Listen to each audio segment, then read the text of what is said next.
杨开，你入门3年，147场挑战无一获胜，此次以名相搏，境界却毫无提升，你图什么？乱柿子，随便你。废物，还是早点逐出师门为好。Hai, selamat datang kembali di channel Min Donghua. Kali ini kita akan melanjutkan cerita Donghua, Martial Peak. Gak pakai lama lagi, langsung aja kita ke ceritanya. Check it out. Meskipun tebakan Lirong salah sebelum dia datang ke alam Xiaoshuan, Yang Ke tidak tahu apa itu transformasi iblis. Terlebih lagi, metodenya untuk menjadi kerasukan tidak diperoleh dari mata iblis penghancur dunia. Namun rahasianya mengintip dari tubuh emas yang sombong itu. Tuan, izinkan saya mengatakan yang sebenarnya. Jangan marah.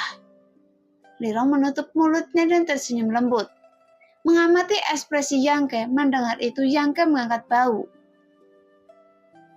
Meskipun transformasi Dewa Iblis Anda sombong dan memiliki kekuatan yang cukup untuk menahan semua orang di klan kami, pemahaman Anda tentang gerakan ini tampaknya sangat dangkal. Dan Anda tidak dapat mengerahkan kekuatan sepenuhnya. Anggap saja begini, transformasi Dewa Iblis Anda memang kuat, tetapi itu masih tahap awal. Yang Ke tertegun, tetapi dengan cepat bereaksi dan berkata dengan terkejut. Maksud Anda, transformasi Dewa Iblis saya juga dapat memberi saya kekuatan yang lebih besar? Benar. Lirong mengangguk. Jika Anda terus seperti ini, bagaimana klan iblis kuno saya bisa melindungi Anda jika Anda bertarung menggunakan transformasi iblis? Jelas, begitu Yang Ke menggunakan transformasi Dewa Iblis, semua orang di klan iblis kuno menjadi tiang kayu. Jika mereka benar-benar menghadapi musuh, Lirong khawatir mereka akan mati sia-sia. Karena seseorang sekuat Lirong bahkan tidak bisa menggerakkan tangan dan kakinya, jadi prajurit manapun bisa membunuhnya. Paling tidak, Anda harus mengembangkan transformasi iblis ke tahap kedua. Hanya di tahap kedua Anda tidak akan mempengaruhi klan kita. Saat itu kita bisa bertarung berdampingan. Lirong berkata dengan sungguh-sungguh. Ini menarik. Yang Ke tersenyum. Sebelum dia memiliki kekuatan absolut untuk menyerahkan klan iblis kuno, Yang Ke tidak tertarik dengan pengumuman Lirong dan yang lainnya. Karena kemampuannya tidak cukup untuk meyakinkannya. Meskipun dia setuju pada akhirnya, jika mereka tidak bisa mencapai hasil, itu hanya akan membuat mereka merasa dingin dan merendahkan diri sendiri. Setelah mengalami pertempuran keluarga yang untuk merebut ahli waris, Yang Ke memiliki pemahaman tentang metode bawahannya. Tapi dia sangat peduli dengan transformasi iblis. Dan Yang Ke tidak akan pernah melepaskan segala cara yang dapat memperkuat kekuatannya sendiri. Anda bisa datang kepada saya kapan saja dan meminta kode rahasia itu. Lirong mengangguk ringan. Besok, Anda sudah memberitahu saya banyak hal hari ini, jadi saya harus memikirkannya dengan hati-hati. Jawab Yang Ke perlahan. Tidak apa-apa, saya akan menunggu Anda datang. Lirong melanjutkan. Anda tidak perlu memanggil saya Tuan, saya merasa aneh. Yang Ke mengerutkan kening. Semakin dia mendengar kata Tuan, semakin dia merasa tidak nyaman. Lalu, Anda ingin saya memanggil Anda apa? Kami akan melakukan apapun yang Anda mau, kata Lirong sambil tersenyum lembut. Panggil saja saya seperti sebelumnya. Yang Ke tersenyum. Jika klan Anda mendengar Anda memanggil saya Tuan, saya khawatir mereka tidak akan tahu harus berpikir apa. Dan kemungkinan besar hal itu akan menimbulkan perselisihan yang tidak perlu. Lirong tertawa terbahak-bahak. Anda terlalu khawatir. Semua orang di klan iblis kuno selalu mengikuti perintah pemimpin. Selama kita bertiga setuju, maka semua orang akan setuju. Tapi karena Anda bersikeras, saya tidak akan memaksakannya. Tapi semuanya perlu dikatakan dan Anda bisa istirahat dulu. Dan kami akan pergi dulu. Yang Ke sedikit mengangguk. Lirong dan Huamo mengangguk kepada Yang Ke dan jiwa serta roh mereka dengan cepat mundur. Namun Han Fei tidak pergi. Ekspresinya sedikit rumit dan dia berhenti di tempatnya. Apakah ada yang salah? Yang Ke mengangkat alisnya. Bukan apa-apa. Terima kasih telah menyelamatkan saya di bawah gunung berapi, kata Han Fei dengan serius. Anda juga menyelamatkan saya, jadi tidak ada yang berhutang apapun pada siapapun. Yang Ke pelan menggelengkan kepalanya. Baiklah, saya akan mengirimkan sesuatu kepada Anda dalam beberapa hari. Mungkin itu bisa membantu Anda, kata Han Fei lagi. Apa? Yang Ke tampak bingung. Anda akan tahu kapan waktunya tiba. Setelah selesai berbicara, Han Fei dengan cepat mundur dari lautan kesadaran Yang Ke. Ketika Yang Ke membuka matanya lagi, dia menemukan bahwa ketiga komandan itu belum pergi dan masih berdiri di depannya. Lirong tersenyum dan berkata, "Saya lupa bertanya, apakah Anda ingin pindah tempat tinggal? Tempat ini bisa digunakan untuk pemurnian ramuan." Jelas, tidak mungkin untuk mengetahui rahasia Yang Ke sebelumnya. Meskipun Lirong peduli padanya, dia tidak memberinya kondisi yang baik untuk menghindari kecurigaan bawahannya ruang untuk tampil. Tidak perlu, sangat nyaman di sini. Jika saya ingin membuat pil, saya bisa memulainya kapan saja. Yang Ke menggelengkan kepalanya dengan ringan. Tentang alkimia, Lirong tampak sedikit malu. Dulunya adalah kesepakatan kerjasama antara Anda dan klan kami, tapi sekarang itu permintaan klan kami. Jika Anda tidak ingin memperbaikinya, jangan khawatir tentang itu. Awalnya saya ingin belajar alkimia. Saya ingin mengucapkan terima kasih karena telah memberi saya kesempatan yang bagus. Mendengar ini, Lirong tidak bisa menahan nafas lega dan memandang Yang Ke dengan penuh rasa terima kasih. Sekarang identitas Yang Ke berbeda. Lirong secara alami tidak bisa lagi meminta Yang Ke untuk melanjutkan latihan alkimianya. Jika dia menolak, Lirong tidak ada hubungannya. Kalau begitu, apakah Anda ingin mengirim beberapa pelayan untuk melayani Anda? Gadis-gadis di klan saya tidak lebih buruk dari manusia dalam hal kecantikan dan temperamen. Lirong menggigit bibir tipisnya dan bertanya dengan sedikit tersipu. Namun ekspresi Huamo acuh tak acuh, seolah dia menganggap wajar jika manusia bernafsu. Han Fei sebaliknya tidak bisa menahan batuk sedikit. Wajahnya tampak tidak wajar dan dia membuang muka. Selama ada Guan tidak diperlukan orang lain. Yang Ke tahu apa yang dimaksud Lirong. Sebagai seorang pemuda, wajar baginya untuk memiliki kebutuhan seperti itu. Setelah lebih dari setahun di sini, Yang Ke tidak pernah hampir feminim. Lirong jelas sedang mempertimbangkan perasaannya sendiri dan mungkin memiliki pemikiran dan pengaturan yang lebih dalam. Jika Yang Ke dapat mengembangkan perasaan terhadap seorang gadis dari klan manapun, akan lebih mudah bagi mereka untuk mengikat diri pada Yang Ke. Tidak apa-apa. Lirong mengangguk lembut, dengan ekspresi kepuasan terpancar di matanya. Dia menoleh ke Guan dan berkata, Anda harus tetap menjaganya seperti sebelumnya dan Anda harus memenuhi semua persyaratannya. Jika ada permintaan yang berlebihan, Guan tertekun. Sudah cukup, kata-katanya adalah perintah. Lirong berteriak pelan. Guan tercengang.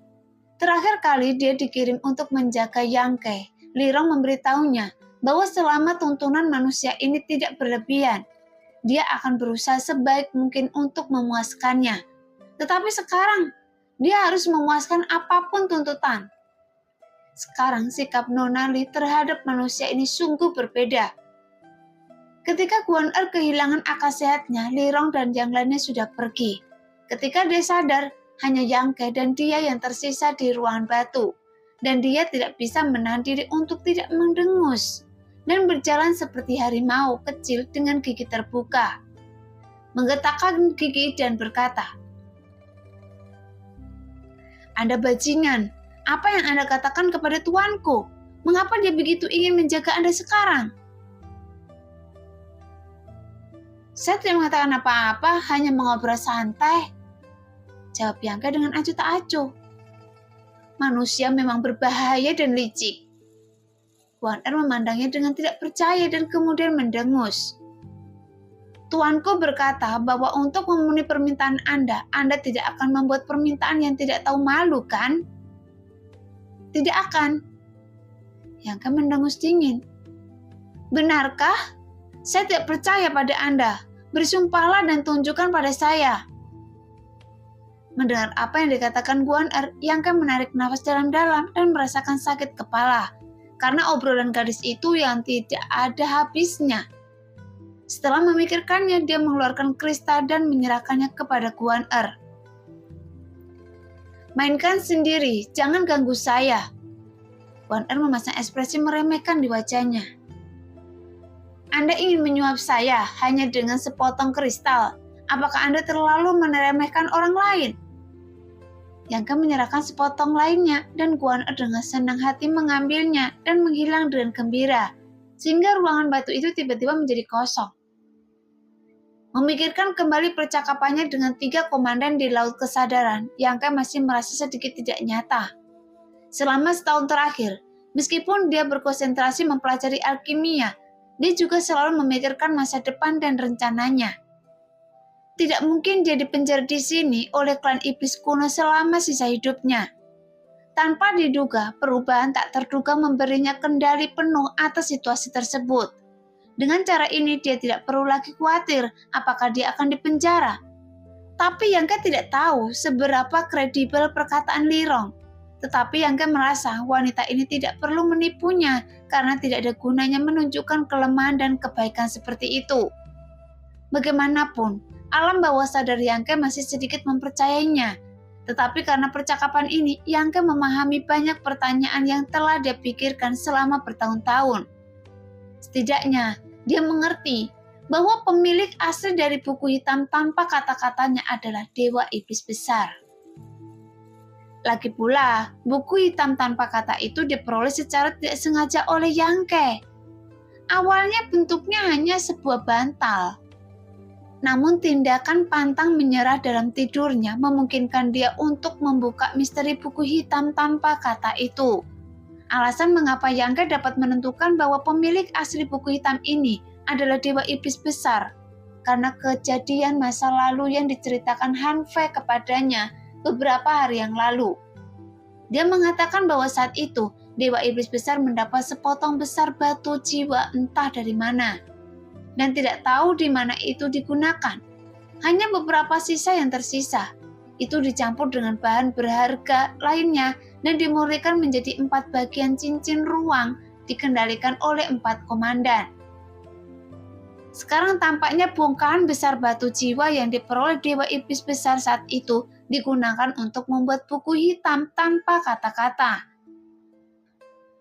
Bahan buku hitam dan bahan cincin void di tangan keempat komandan berasal dari sumber yang sama. Jika Anda mengatakannya seperti ini, pemilik tubuh emas yang sombong itu juga adalah tubuh Dewa Iblis Besar. Dia ingin melarikan diri dari dunia ini dan pergi ke tingkat dunia yang lebih tinggi, tetapi dia gagal. Tubuh fisiknya hancur, tetapi tulangnya tetap ada. Karena itu adalah tubuh tulang Dewa Iblis Besar. Tubuh emas yang sombong itu penuh dari kekuatan jahat.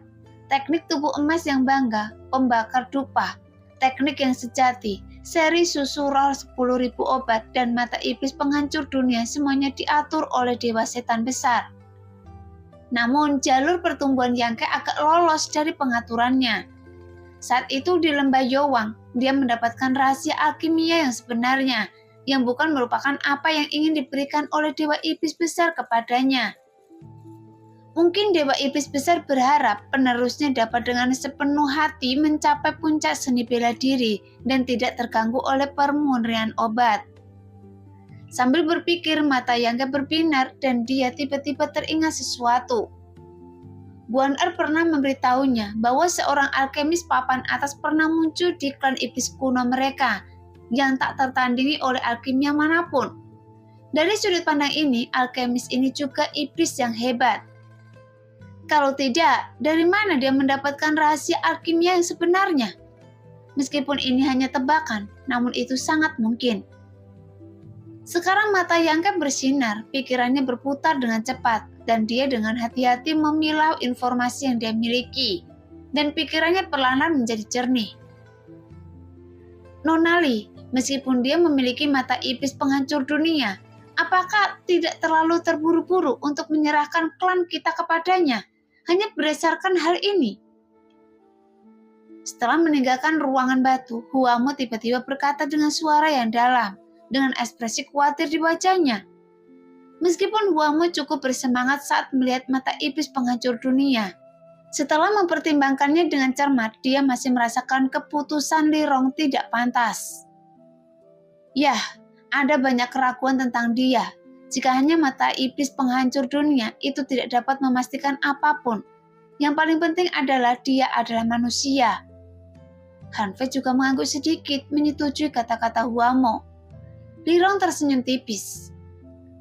Karena mata iblis penghancur dunia telah memilihnya, itu adalah keputusan Dewa Iblis Besar.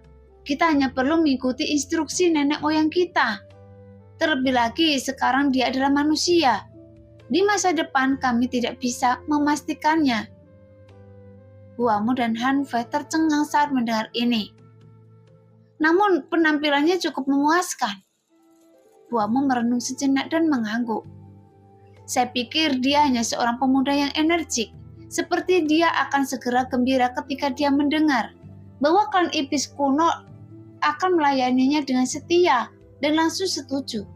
Tapi di luar dugaan, dia malah menolak. Dia tidak hanya menolak, tapi dia tidak menunjukkan banyak kegembiraan dari awal sampai akhir. Baginya, tidak masalah apakah klan iblis kuno setia atau tidak. Jika dia tidak terlalu bodoh dan kurang percaya diri, maka ia telah mengalami banyak suka dan duka. Setelah melihat dirinya dengan jelas dan memiliki kepemahaman yang mendalam tentang dirinya. Namun orang seperti itu tidak mungkin bodoh dan kurang percaya diri. Adegan dia membunuh Yan Jian masih terlintas di benak Huamo dari waktu ke waktu, sehingga membuatnya bergidik setiap saat. Jadi hanya ada satu penjelasan yang tersisa.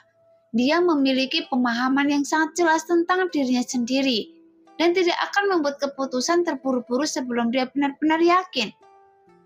Orang-orang seperti itu seringkali hanya mengandalkan kemampuannya sendiri dalam melakukan sesuatu, dan tidak menaruh harapan pada bantuan yang tidak dapat mereka kendalikan. Jadi, penglihatan Dewa Iblis Besar tidak buruk. Li Rong tersenyum bahagia. Lihat, dalam waktu kurang dari 5 tahun, klan kita akan dapat melarikan diri dari dunia kecil misterius ini dan melihat kehidupan yang pernah dijalani nenek moyang kita dari surga dan bumi.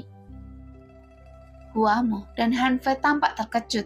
Mata mereka dipenuhi harapan.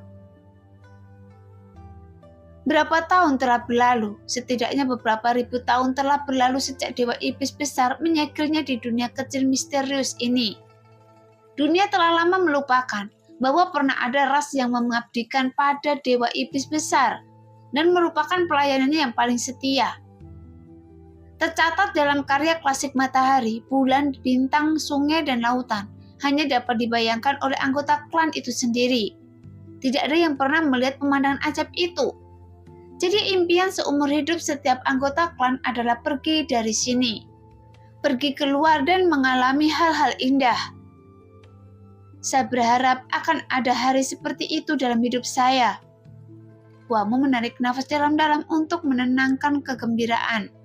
Pada saat ini di Kastil Iblis yang merupakan bangunan berbentuk segi 8, bangunan ini tidak terlalu tinggi, namun bangunannya unik dan cukup indah. Terdapat beberapa dekorasi indah yang tergantung di sudut segi 8 menara, dan banyak gambar burung dan binatang yang diukir pada jendela dari kayu. Yangke dipimpin oleh Guan Er berjalan ke menara segi 8. Setelah berpikir semalaman, petunjuk Yangke terpecahkan. Tidak peduli apa yang ingin dilakukan klan iblis kuno, tujuannya selalu menjadi lebih kuat. Ini tidak pernah berubah. Hanya dengan menjadi lebih kuat dari orang lain, dia bisa bertahan di dunia ini, sehingga dia bisa melakukan apa yang ingin dia lakukan tanpa dibatasi oleh orang lain. Oleh karena itu, sikap klan iblis kuno terhadapnya tidak menjadi masalah. Dia hanya perlu bersikeras untuk mengikuti jalannya sendiri. Tuanku, ada di dalam, Anda bisa masuk sendiri. Guan Er mengulurkan tangannya untuk memberi isyarat dan berdiri di luar pintu. Yang Ke sedikit mengangguk dan masuk. Di loteng, Li Rong sedang duduk di kursi di belakang meja. Ketika dia melihat Yang Ke tiba, dia segera berdiri dan berjalan keluar, berkata sambil tersenyum. Apakah Anda di sini? Ya, semuanya telah disiapkan untuk Anda. Li Rong menunjuk ke beberapa buku rahasia di atas meja. Ini semua tentang transformasi iblis, dan Anda dapat membacanya sesuka hati. Terima kasih, jawab Yang Ke perlahan. Mata indah Li Rong berbinar dan dia mengerucutkan bibirnya dan tersenyum.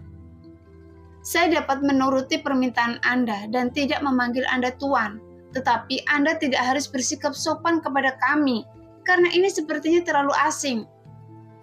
Yang Ke acuh tak acuh dan setelah merenung sejenak dia berkata, kalau begitu, mari kita semua merasa lebih nyaman. Mendengar itu, Li Rong tersenyum tipis. Yang Ke melangkah maju mengambil buku rahasia, langsung duduk di kursi tempat Li Rong duduk sebelumnya, dan mulai membaca. Buku-buku rahasia ini memang berisi tentang transformasi dewa iblis, mengajarkan klan iblis kuno cara mempraktekkan transformasi dewa iblis, dan mengontrol terungkapnya pola sihir untuk meningkatkan efektivitas tempur mereka. Setiap salinan sangat berharga, tapi tidak semua anggota klan memiliki akses ke sana. Yang Ke hanya melihatnya sebentar, kemudian matanya berangsur-angsur cerah, dan dia tampak sangat gembira. Karena buku-buku rahasia ini berisi wawasan mendalam tentang transformasi iblis, dan tanpa kecuali, semuanya menguraikan esensi transformasi. Seolah-olah Yang Ke telah menemukan harta karun, dia dengan cepat tenggelam dalam pikirannya dan mempelajari buku-buku rahasia ini tanpa tidur atau makan. Melihat betapa cepatnya dia mendapatkan suasana hati, Li Rong tersenyum. Berjalan keluar, menuangkan secangkir teh untuk Yang Ke dan meletakkannya di tangan. Kemudian dia duduk dengan tenang di samping dan menunggu. Setelah kesadaran Yang Ke terbenam dalam pola sihir, membimbing pola sihir untuk menyebar ke seluruh tubuh, menggunakan kekuatan jahatnya sendiri untuk merangsang kekuatan potensial dalam pola sihir, sehingga memungkinkannya memperkuat dirinya sendiri. Pada tahap awal, pola sihir hanya menyebar ke seluruh tubuh, sama seperti keadaan Yang Ke saat ini, setelah menggunakan transformasi dewa iblis. Pada tahap kedua, pola sihir akan dimurnikan menjadi daging dan darah. Pada saat itu, meskipun transformasi dewa iblis dilakukan, penampilannya tidak akan berbeda. Dan apa yang Li Rong ingin Yang Ke lakukan adalah segera mencapai tahap kedua transformasi. Pada tahap ini, bahkan jika dia menggunakan transformasi dewa iblis di depan orang-orang klan iblis kuno, itu tidak akan mempengaruhi mereka, sehingga mereka mampu untuk memindahkan atau mengangkat kekuatan mereka. Pada tahap ketiga, pola ajaib diintegrasikan sepenuhnya ke dalam tulang, dan peningkatan yang dihasilkannya akan semakin besar dan kuat. Dan Yang Ke menyaksikan dengan terpesona, karena dia telah mengalami banyak transformasi iblis, sehingga dia dapat dengan cepat menguasai rahasia dalam buku rahasia tersebut. Selebihnya hanya bisa diperoleh melalui latihan praktek. Sambil menarik nafas dalam-dalam, Yang Ke meletakkan buku rahasia terakhir di depannya. Setelah beberapa saat, dia tiba-tiba membuka matanya, menatap Li Rong dengan mata tajam dan berkata, apakah ada tempat yang cocok di kasta dewa iblis? Saya akan mengasingkan diri untuk mempraktikkan transformasi iblis. Ini sudah dipersiapkan sejak lama. Li Rong tersenyum dan berkata, ikutlah dengan saya.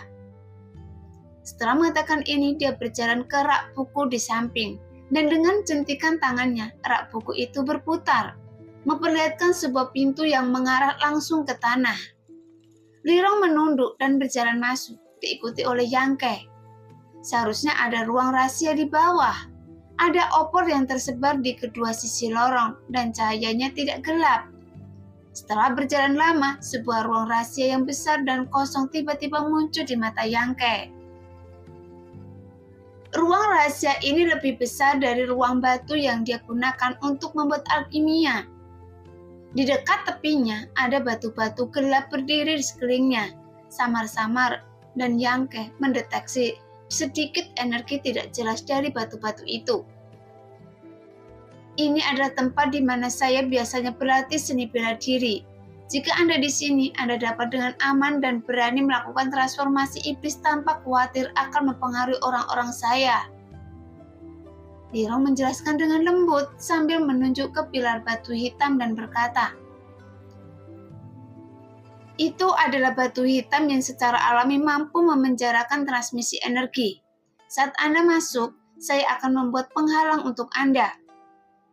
"Saya tahu. Ayo kita lakukan sekarang."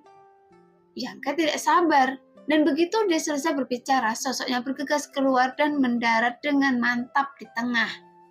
Lirong tersenyum dan menggelengkan kepalanya, bergumam pelan, "Sangat tidak sabar." Saat dia berbicara, dia dengan santai menembakkan aliran energi yang mengalir ke batu keheningan di sekitarnya.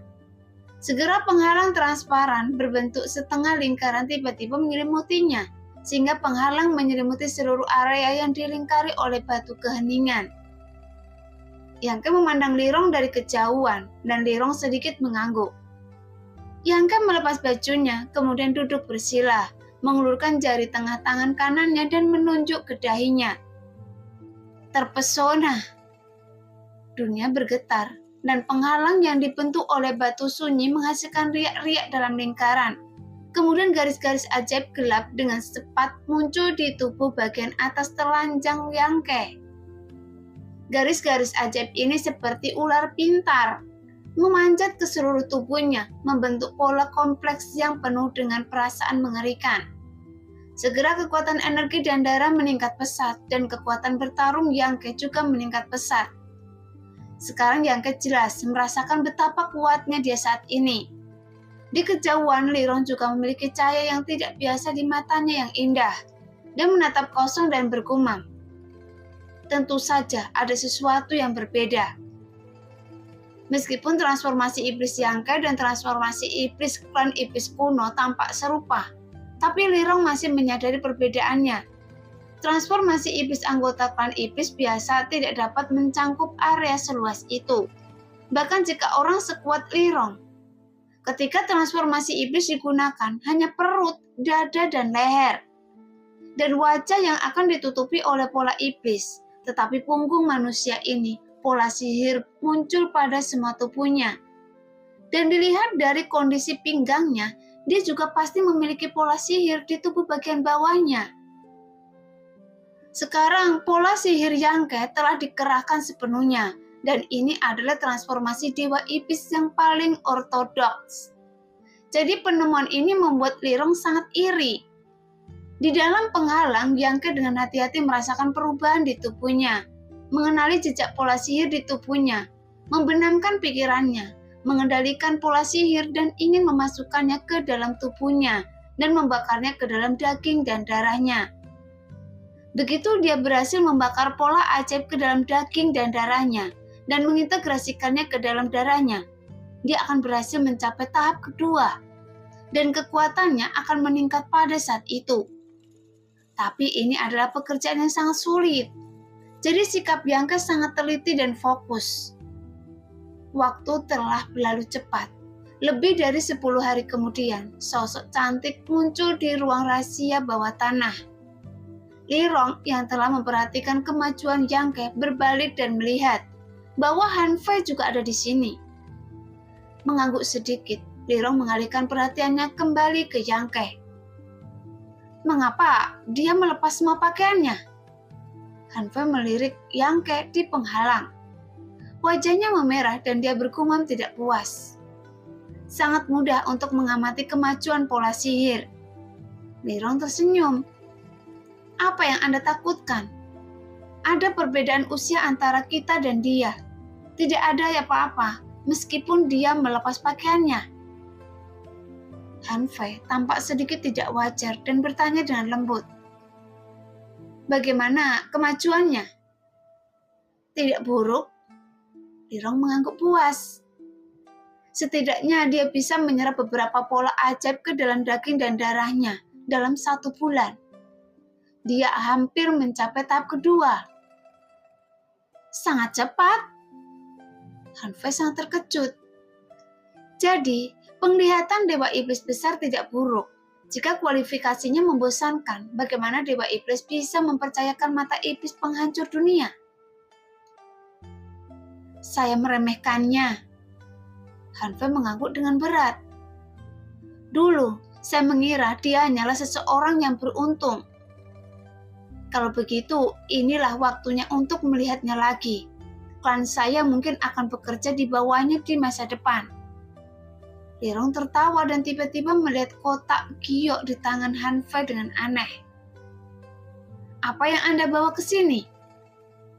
Han Fei berkata, hal-hal yang saya janjikan untuk diberikan kepadanya beberapa hari yang lalu.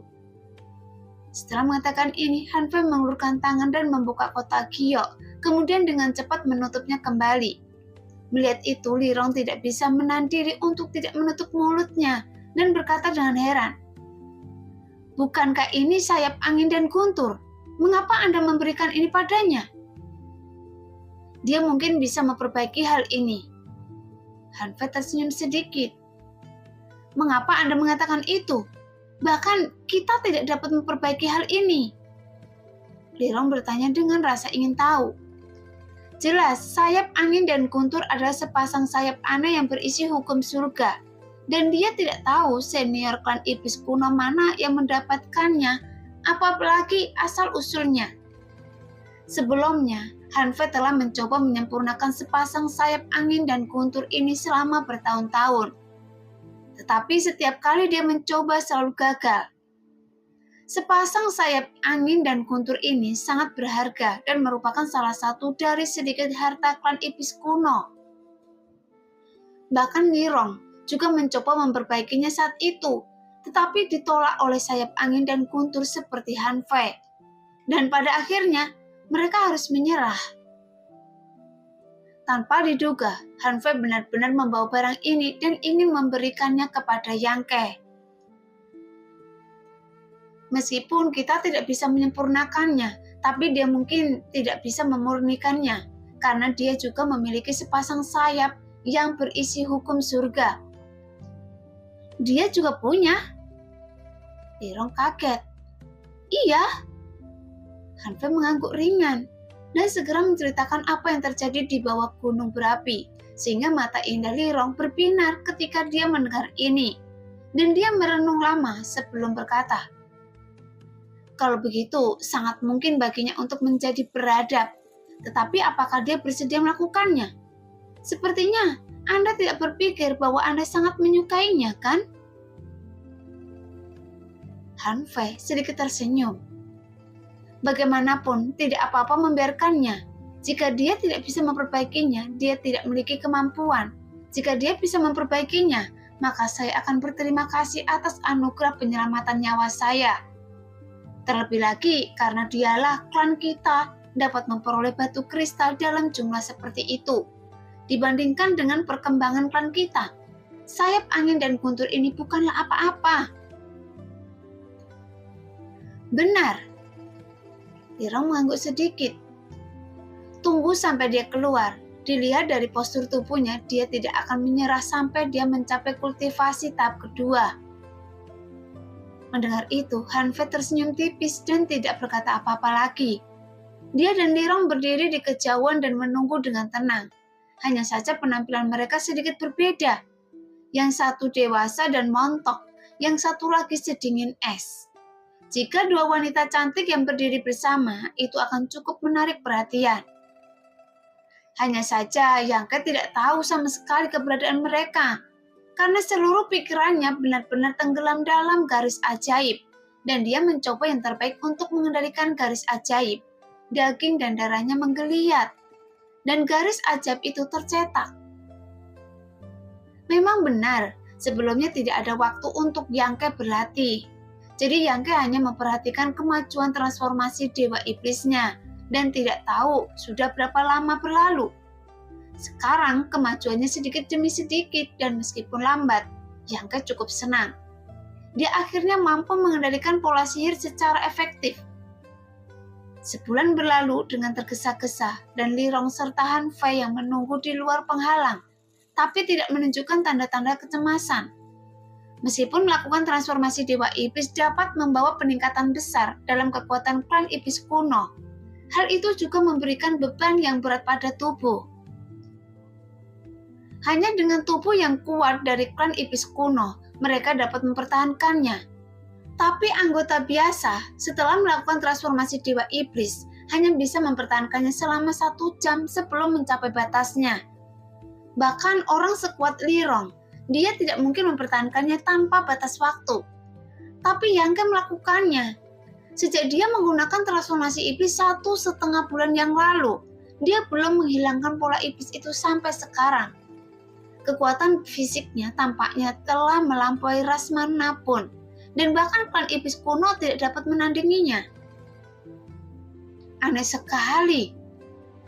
Han Fei menggelengkan kepalanya perlahan. Tiba-tiba ada desas-desus di penghalang, dan pola sihir terakhir yang menutupi tubuh Yangke menghilang. Tidak hanya aura dan kekuatan energinya tidak turun, tetapi juga meningkat ke tingkat yang lebih tinggi.